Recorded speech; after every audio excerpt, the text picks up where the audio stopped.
Martes de la octava semana del tiempo ordinario, año impar. Dejarlo todo por Jesús, por el Evangelio, vale la pena. Marcos 10, del 28 al 31. Recibirás 100 veces más. Entonces Pedro le dijo a Jesús: Nosotros lo hemos dejado todo para seguirte. Y Jesús contestó: En verdad les digo, ninguno que haya dejado casa, hermanos, hermanas, padre, madre, hijos o campos, por mi causa y por el Evangelio, quedará sin recibir el 100 por uno. Pues recibirá 100 veces más en la presente vida, en casas, hermanos, hermanas, hijos y campos, y con persecuciones, y en el mundo venidero la vida eterna. Entonces muchos que ahora son primeros serán últimos, y los que son ahora últimos serán primeros.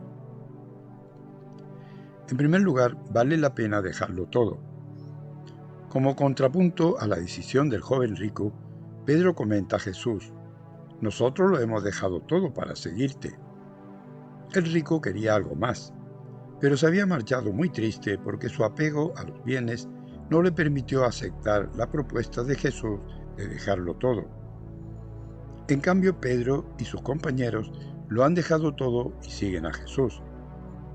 No es mucho lo que han dejado: unas redes, quizás un arado y sus bueyes, una mesa de cobro de impuestos, familia u otras cosas. No importa cuánto. Pero lo han dejado todo, pues en Jesús han encontrado un tesoro que les llena de gozo. Jesús enumera una serie de cosas a dejar: familia, campos, etc., que se dejan por una causa que vale la pena, como es por Jesús y por el Evangelio, o por el reino de Dios, como dice Lucas, o por mi nombre, como dice Mateo. La palabra todo es clave, pues no siempre dejamos todo por causa de Jesús. A veces lo seguimos hasta cierto punto, o lo seguimos reservándonos afectos, o nos comprometemos a medias hasta donde nos interesa, como aquellos que al escuchar su discurso eucarístico abandonaron a Jesús, o como Judas, que al final terminó traicionando. En segundo lugar, organizar toda la vida de acuerdo a los valores del reino. Jesús comenta que aquellos que dejaron todo por su causa recibirán el 100 por uno. Y podríamos equivocarnos si quisiéramos interpretar su respuesta como una simple promesa de recompensa material o como una operación matemática por la que vamos a tener 100 casas si dejamos una, o 100 hermanos si dejamos uno. Sería una contradicción dejar todo para tener más. Se trata de un horizonte distinto, una gracia del Señor que rompe con el propio programa de vida. Quien ha vivido esa gracia puede dar testimonio de que ha recibido mucho más. Pues Jesús, sin duda, quiere ir más lejos para regalarnos aquello que sí va a darnos el gozo en plenitud, aquello que da pleno sentido a nuestras vidas. No se trata solo de renunciar a los bienes o darles un fin social, sino de organizar toda su vida al modo de ser y proceder de Jesús, a cambiar los parámetros del tener, del lucimiento y la dominación por los del desprendimiento, la sencillez, el servicio. Recibir ese 100 por uno es darle un sentido profundo a la vida.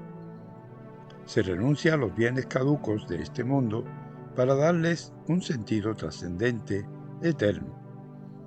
La consecuencia es una alegría profunda, una felicidad plena.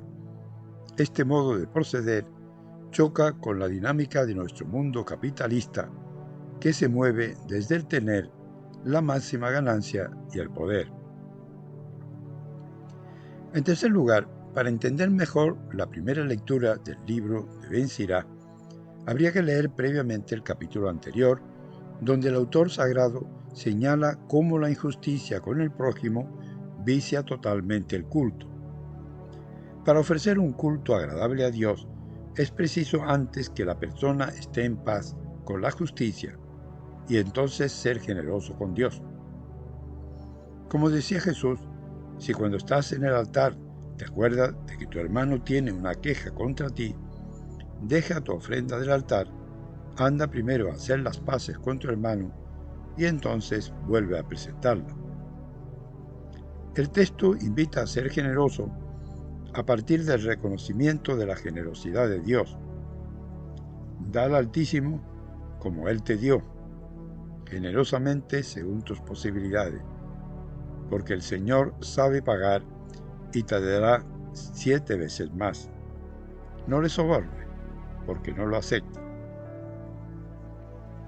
Frente a la decisión del rico que se retira apenado de su encuentro con Jesús, pues no fue capaz de desprenderse de sus riquezas, Pedro comenta a Jesús su buena disposición de dejarlo todo para seguirle. No es mucho lo que esos pobres discípulos ya han dejado, pero Jesús sí valora su disponibilidad total y les asegura que recibirán cosas mayores. Para ellos seguir a ese Jesús de Nazaret, sus palabras, su mensaje de paz y esperanza, su modo de proceder valen la pena, incluso con persecuciones como las tuvo Jesús. También nosotros, como discípulos y misioneros, tendríamos que preguntarnos sobre nuestras motivaciones para seguir a Jesús en la vocación a la que hemos sido llamados. Podríamos preguntarnos, ¿qué es lo que nos mueve para seguirle? ¿Hemos dejado todo para seguir a Jesús?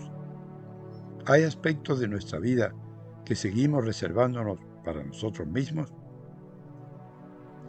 El libro de Ben Sirá, o Eclesiástico, nos invita también a preguntarnos sobre el modo de proceder en nuestro culto y a ser generosos. ¿Son coherentes nuestras oraciones, nuestras celebraciones de culto, nuestras misas, con nuestro proceder honesto, justo y solidario en la vida corriente? ¿O damos culto a Dios para justificar nuestro comportamiento injusto, nuestra maledicencia o prepotencia? Ojalá podamos vivir con generosidad y en plenitud lo que proclamamos en la antífona del Salmo de hoy. Al que sigue el buen camino, le haré ver la salvación de Dios. Les saluda y bendice en el nombre del Padre, del Hijo y del Espíritu Santo, y Mariano.